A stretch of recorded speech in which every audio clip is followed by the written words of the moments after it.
Hello, I'm Ian Johnson. I'm one of the legal team partners here at Hazlewoods. I'm here with LFA to talk about the developments that I've been seeing in the legal sector over this last few months. And I think it's hard to ignore what we've seen with the big legal news story that's been unwinding since the end of summer with Axiom Inc. and the massive 60 or 65 million pound black hole that appeared in the client account there. Now, of course, the key focus so far for the wider industry is the impact it's going to have on everybody when it comes to the cost of renewing practice certificates. But from my point of view, as a reporting accountant, I've been eyeing up the impact it's going to have on compliance.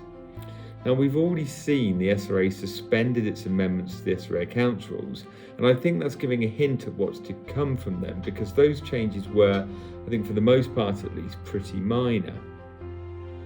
Now, we've been through a pretty long cycle of change with the SRA when they've been seeking to deregulate everything as far as possible.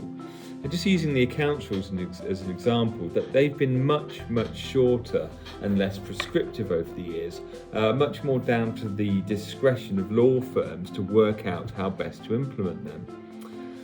I think what we're now going to see from the SRA is the SRA taking a firmer grip again. So will they look to root out those potential areas where things can be overlooked, where systems and processes can disappear between the cracks?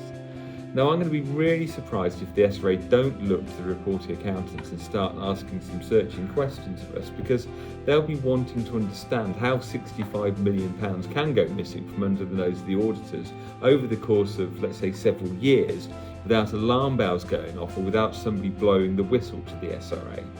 So for those situations where we submit a qualified accountant's report to the SRA, I think that the SRA themselves are going to be following up on those reports and asking questions around what's happened since.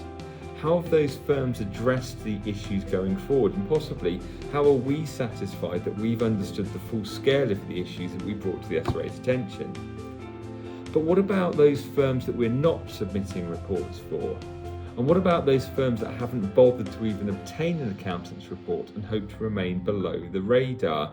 Well, I don't think it's going to be possible to stay below the radar for long. So for reporting accountants, I think it's important that we remain absolutely consistent with our approach to identifying risk. I think we've been pretty good at that on the whole anyway, but don't be afraid to report issues if we think they're reportable. Let's not be influenced too much by hurting the feelings of our client if we feel that we really need to qualify, if we feel that's the right thing to do.